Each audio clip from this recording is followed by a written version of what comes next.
घटना है परमात्मा कबीर जी की एक अविश्वसनीय महिमा की, जो उन्होंने लोधी वंश के एक दिल्ली के बादशाह सिकंदर लोधी के साथ की।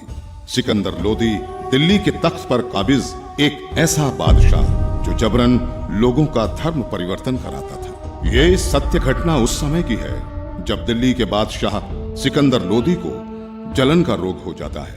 बादशाह का शरीर जला हुआ दिखाई नहीं दे रहा था, लेकिन पीड़ा इतनी थी कि जैसे शरीर को अग्नि से जला दिया गया हो। इसके लिए पूरे भारतवर्ष के हिंदू और मुस्लिम धर्म के सभी पंडित, काजी, वैद्य, हकीम भी उपचार कर करके थक चुके थे। परमात्मा के विधान में है, जब मनुष्य के पाप कर्म अधिक हो जाते हैं तो कोई भी दवा काम नहीं करती। कुछ ऐसा ही बादशाह के साथ भी हो रहा था।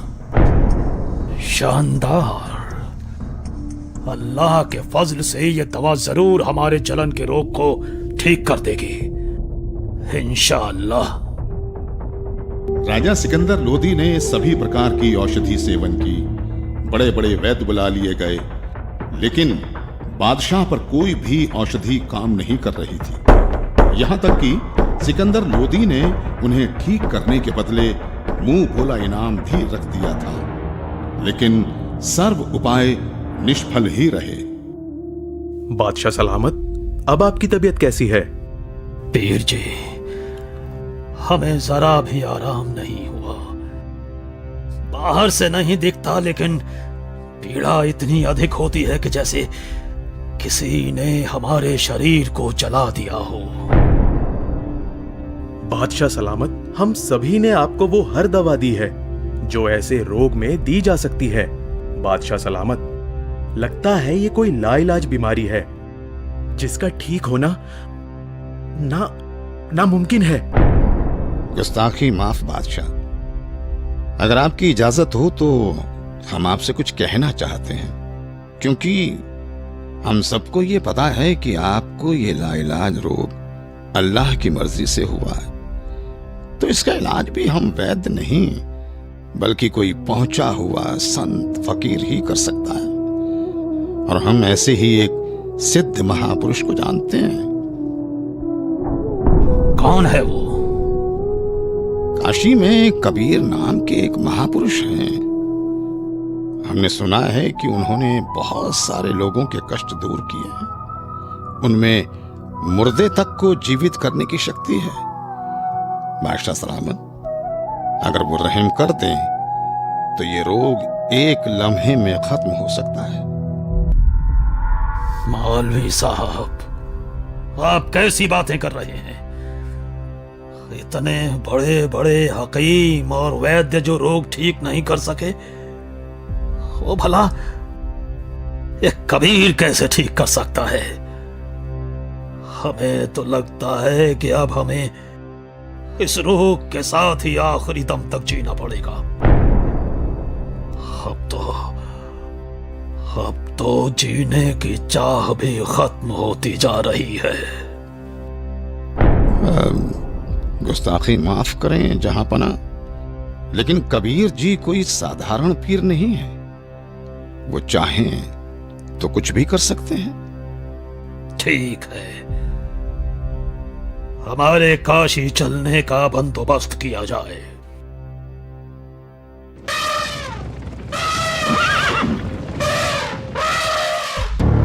काशी नरेश महाराज वीर देव सिंह बघेल की जय हो। कहो दूत, क्या संदेश लाए हो? काशी नरेश, बादशाह सिकंदर लोधी इस समय अपने जलन के रोग के कारण बहुत परेशान हैं। उन्हें बताया गया है कि यहाँ कबीर नाम के एक महापुरुष हैं जो बादशाह के जलन के रोग को ठीक कर सकते हैं। इसीलिए बादशाह जल्दी ही काशी पधारने वाले हैं। ठीक है, संदेश भिजवा दीजिए। हमें बादशाह के आने का इंतजार रहेगा। महामंत्री जी, बादशाह के स्वागत की तैयारी की जाए। जी महाराज।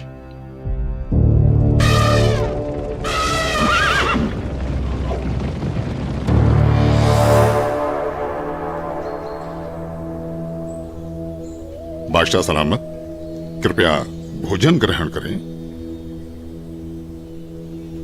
वीरदेव, मैं तुम्हारी खातिरदारी से बहुत प्रसन्न हूं, लेकिन मैं कुछ भी खा नहीं सकता। मैं अपने जलन के रोग से बहुत ज्यादा परेशान हूं। इस समय पूरे जहां में हमसे ज्यादा दुखी कोई नहीं। मुझे मालूम हुआ है कि यहाँ काशी में कबीर नाम के कोई संत हैं। आप उनके बारे में जरूर जानते होंगे, इसलिए मेरी ख्वाहिश है कि आप हमें कबीर जी से मिलवाओ। सुना है इस पृथ्वी पर केवल वही एक हैं जो मेरे इस रोग को ठीक कर सकते हैं, वरना अब केवल आत्महत्या करना ही बाकी रह गया है। बादशाह सलामत, अब आप बिल्कुल ठीक जगह आ गए हैं। निश्चय ही अब आपका जलन का रोग ठीक हो जाएगा। ऐसी क्या खास बात है उन कबीर में, वीरदेव? हे दिल्ली के सम्राट, कबीर जी कोई साधारण व्यक्ति नहीं है, बल्कि भगवान खुद ही कबीर जी के रूप में आए हैं। यदि कबीर देव जी की दया दृष्टि हो गई तो समझो आपका कष्ट हमेशा हमेशा के लिए दूर हो जाएगा। इंशाअल्लाह। वीरदेव, अगर ऐसा है तो जल्द से जल्द उस संत को हमारे पास लाया जाए। आपका आदेश सर आंखों पर बादशाह सलामत। लेकिन मेरी अर्ज है आपसे। बेफिक्र होकर कहो। बादशाह, कहते हैं कि संत को कभी आदेश देकर नहीं बुलाना चाहिए, और कबीर प्रभु जी तो संतों के संत हैं। फिर भी यदि हम उन्हें आदेश देकर बुलवा भी लें और उन्होंने आपके रोग को दूर करने की कृपा ही नहीं की, तो फिर उनका आना ना आना एक समान होगा। आप दिल्ली के सम्राट हैं, किंतु बादशाह, मेरे हिसाब से कबीर परमेश्वर जी को बुलाने की बजाय खुद चलकर उनके द्वार पर जाना चाहिए। उनके आगे नतमस्तक होना चाहिए, तभी संत प्रसन्न होकर अपनी कृपा बरसाते हैं। इसलिए मेरा अनुरोध है कि हमें खुद ही कबीर प्रभु के पास चलना चाहिए। बाकी आप जैसा आदेश दें।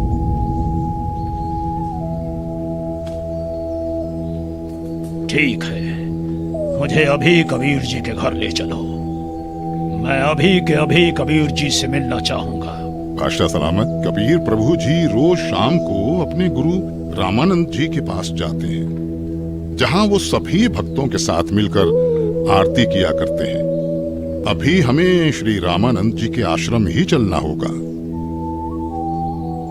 इंशाअल्लाह। हे परवरदिगार, लाज रखना। आपके दर्शनार्थ आश्रम की ओर निकल तो पड़े हैं, किंतु वहां तो स्वामी जी ने मुसलमानों का अंदर जाना वर्जित किया हुआ है। दया करना भगवान।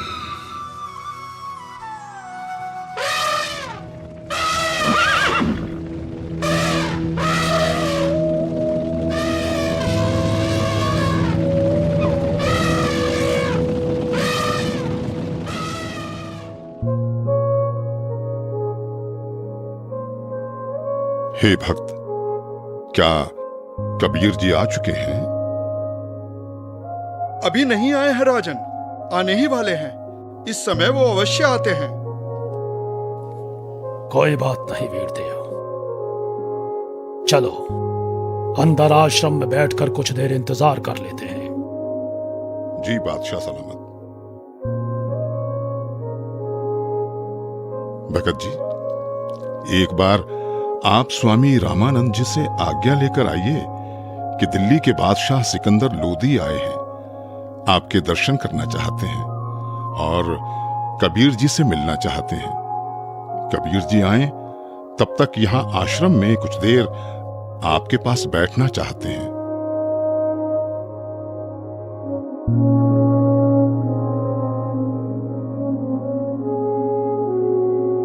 प्रणाम गुरुदेव। गुरुदेव, काशी नरेश, वीर देव सिंह और दिल्ली के बादशाह सिकंदर लोधी आए हैं। उनको कबीर जी से मिलना है। उनके आने तक वो आश्रम में बैठकर इंतजार करना चाहते हैं। क्या कहा? सिकंदर लोधी? जी गुरुदेव। उन मांस खाने वाले पापी मुस्लिम मलिच्छों के लिए यहाँ आश्रम में कोई जगह नहीं। कह दो उसे कि बाहर ही इंतजार करे।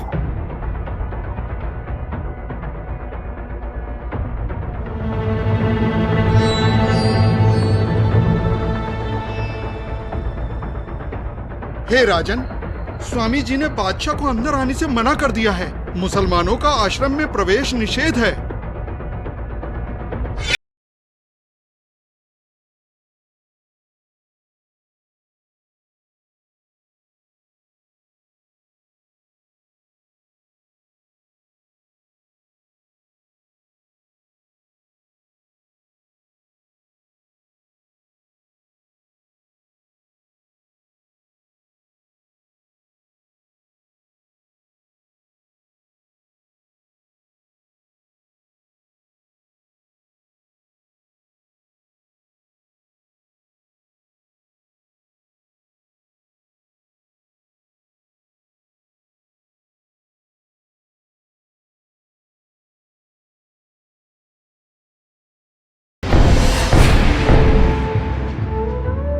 हे कबीर प्रभु, ये क्या किया आपने?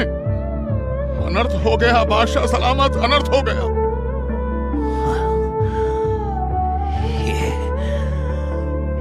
ये मैंने क्या कर दिया? मैं निहायत ही नीच किस्म का व्यक्ति हूं। वीरदेव आया था अपना रोग ठीक कराने, और जिसके पास आए उसके गुरु को ही मार दिया। या अल्लाह, कितने गुनाह किए हैं मैंने, माफ कर दो मुझे। वीरदेव, यहां से वापस चलो। कबीर जी अब कभी मेरे रोग को ठीक नहीं करेंगे। अगर मैं उनके सामने रहा तो वो जरूर मुझे बद्दुआ देंगे। इसलिए यहां से अभी के अभी चलो। जैसा आपको सही लगे बादशाह, चलिए। कबीर प्रभु जी सामने हैं बादशाह सलामत। दो राजा एक साथ? काशी नरेश और दिल्ली के बादशाह का इस गरीब के पास कैसे आना हुआ? कहो, कैसे आगमन हुआ?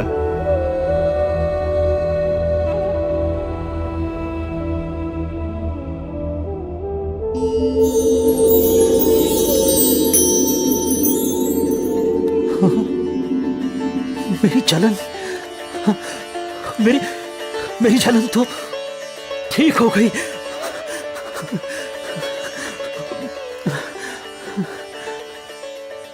हे अल्लाह की ज़ात, मुझे माफ कर दो। मैं बहुत नीच आत्मा हूं, मैं बहुत पापी हूं। क्या बात है राजन? हे परवरदिगार, जिस उद्देश्य से मैं आया था वो तो आपके आशीर्वाद मात्र से ठीक हो गया। मेरे शरीर में जलन का असाध्य रोग था, जिसका कोई उपचार नहीं हो रहा था। उस भयंकर पीड़ा को आपने पल भर में दूर कर दिया परवरदिगार। लेकिन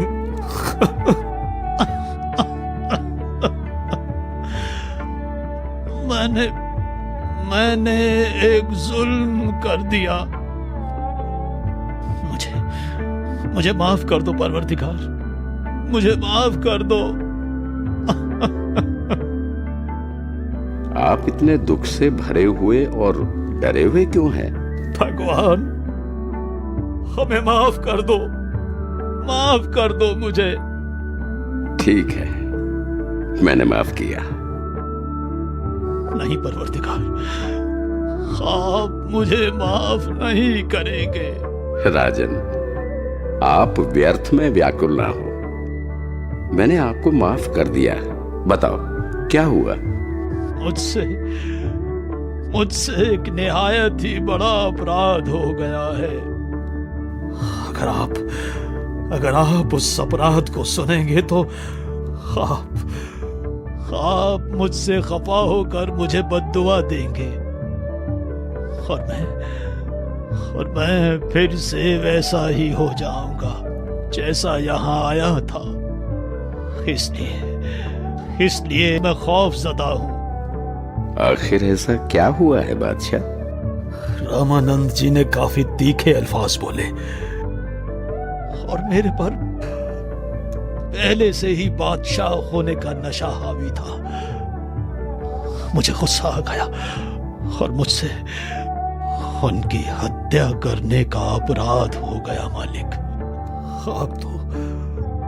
आप तो खुद ही अल्लाह की जात हो, सबके जहन की बात जानते हो। बादशाह, सच तो ये है कि कोई किसी को नहीं मारता। स्वामी जी की मौत आज होनी थी और आपके हाथों से ही होनी थी। ये पहले से ही निश्चित था। कोई बात नहीं, मन को दुखी मत करो। जो होना निश्चित था हो गया। लेकिन अब ऐसे मत जाना, स्वामी रामानंद जी का अंतिम संस्कार करवाकर ही वापस जाना, नहीं तो प्रजा आपको बहुत बुरा भला कहेगी।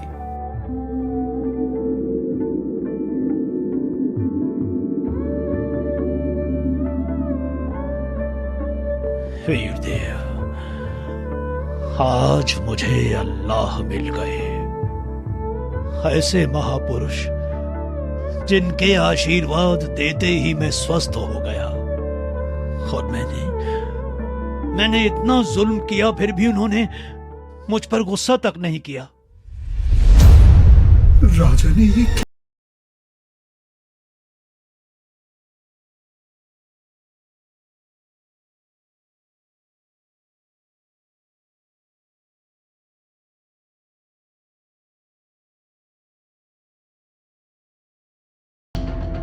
हे भगवान, सिकंदर लोधी ने अपने गुरुदेव की हत्या कर दी। अरे नादानो, कोई किसी को नहीं मारता। अपने गुरुदेव के प्रारब्ध में था इनके हाथों मरना, नहीं तो कहां सिकंदर लोधी बादशाह दिल्ली से चलकर यहां अपने आश्रम में आए। इनका तो कोई मतलब ही नहीं बनता यहां आने का। भक्तों, अपने गुरुदेव जी का संस्कार इन्हीं के हाथों मरने का था।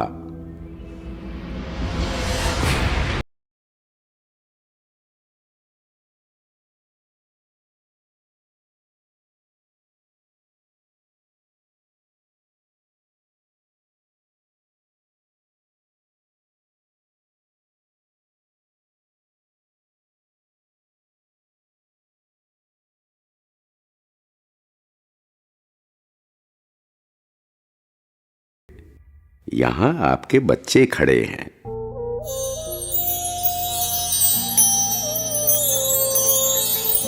भगवान, बंदी छोड़ कबीर साहेब की जय हो।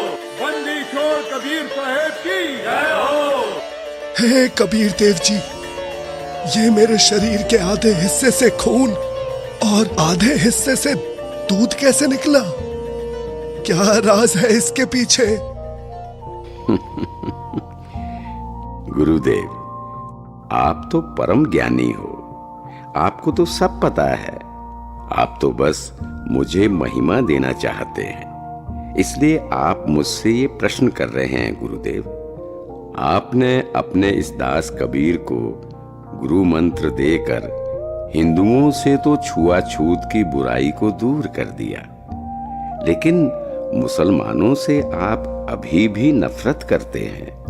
गुरुदेव, कोई भी जाति, धर्म, मजहब बुरा नहीं होता।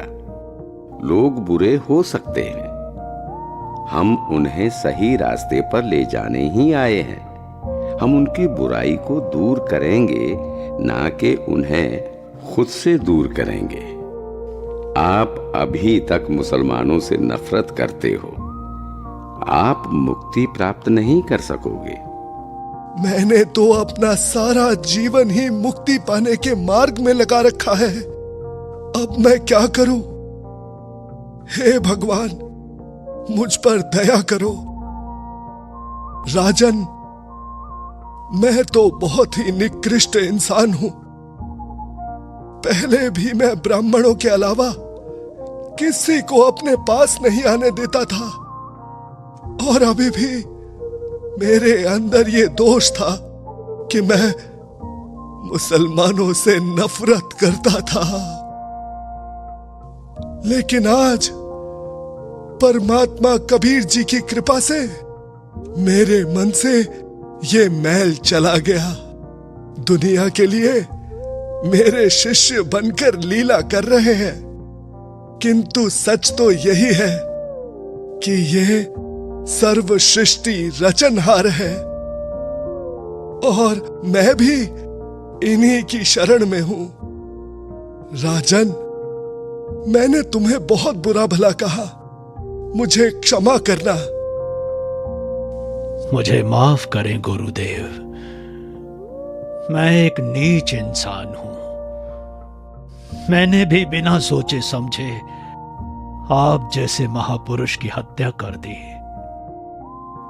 वो तो मेरी खुशकिस्मती है कि आज मुझे परमात्मा कबीर देव जी के रूप में खुद अल्लाह ही मिल गए। मेरा भी न जाने कौन से जन्म का पुण्य फल उदय हुआ कि मुझ नीच को आप कबीर प्रभु मिल गए। मैंने तो अपने आप को मनुष्यों में सर्वश्रेष्ठ मान लिया था, लेकिन आपकी लीला से मुझे पता चला कि मैं तो कितना निकृष्ट था।